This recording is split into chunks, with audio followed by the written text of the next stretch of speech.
خذ التقويم وأنشر الأيام كلها، بتلقى في 10 أيام تكلم عنها النبي عليه الصلاة والسلام كلام مختلف تماما.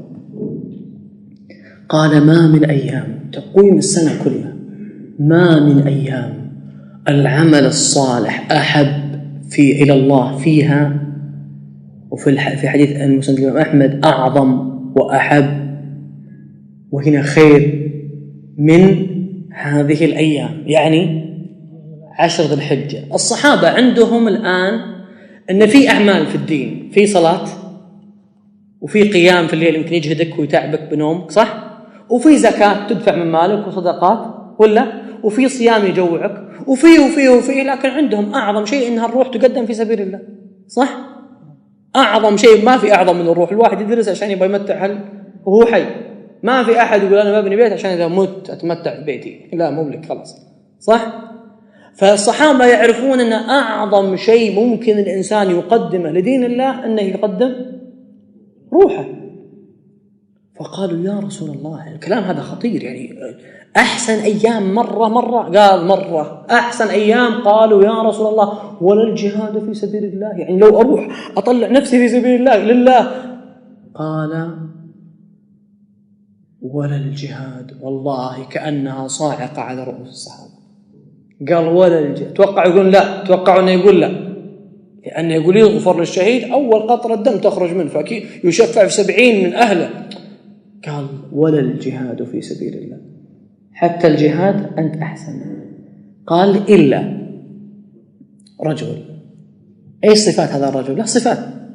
رجل خرج بنفسه وماله، يعني جاء البيت وباع، راح أفرغ الصك وباع البيت وأخذ الفلوس. سيارة عنده باعها وأخذ الفلوس. عنده نهاية خدمة من العمل أخذها. فذهب بعدين ودع أهله وأولاده وأمه وأباه كلهم، أبيه وطلع من وراح. لو من 11 ذي الحجة وهو يجاهد ألين 9 ذي الحجة السنة الجاية وهو يجاهد في سبيل الله، أي أيام مع غير الأيام 10 يجاهد ويقاتل في سبيل الله. ثم بعدين جاءت قذيفة وقطعت يده، ثم قذيفة ثانية قطعت يده، وثانية لغم فجر رجليه وانقطعت رجليه.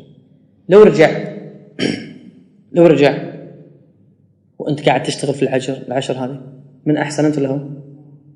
أنت أحسن منه. طيب حتى لو خسر ماله كله ورجليه وأطرافه، أنت أحسن منه.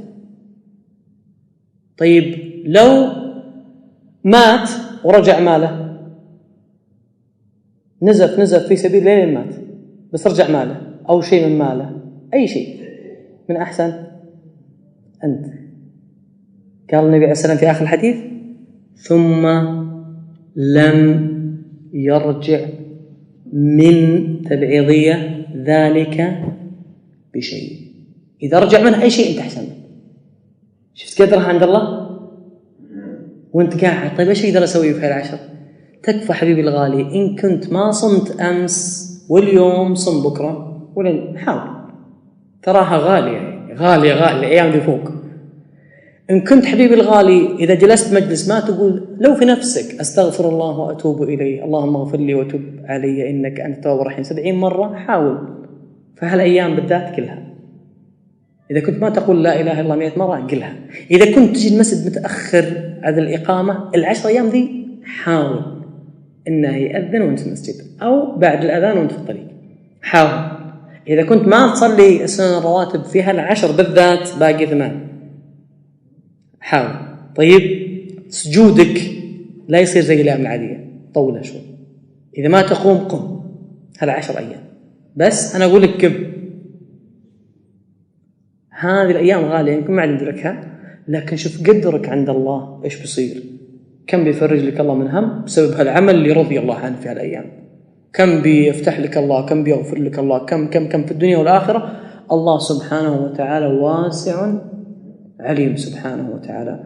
أحبتي الفضلاء، في ختام هذا المجلس أسأل الله سبحانه وتعالى أن لا يبقي لنا ولكم هم إلا فرجه، ولا مريضا إلا شفاه، ولا مبتلى إلا عافاه، ولا ضال إلا هداه، ولا مهتد إلا ثبته وأرضاه ورضي عنه إلى أن يلقاه.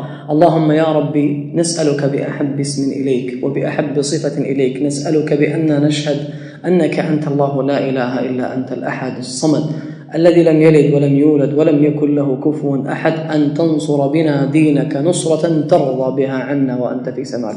اللهم انصر بنا دينك نصرة ترضى بها عنا. اللهم اجعلنا نحن وأنفسنا وأولادنا وأموالنا نصرة في دينك يا ذا الجلال والإكرام. اللهم يا رب آمنا في دورنا، وأصلح يا رب أئمة المسلمين ولاة أمورهم. اللهم اجعلهم يا رب هداة مهتدين غير ضالين ولا مضلين. اللهم ول على المسلمين خيارهم واكفهم شر شرارهم. اللهم يا ربي إني أسألك لبلاد المسلمين عامة ولهذه البلد خاصة أن تخرج لها من بركات الأرض وتنزل عليها من بركات السماء.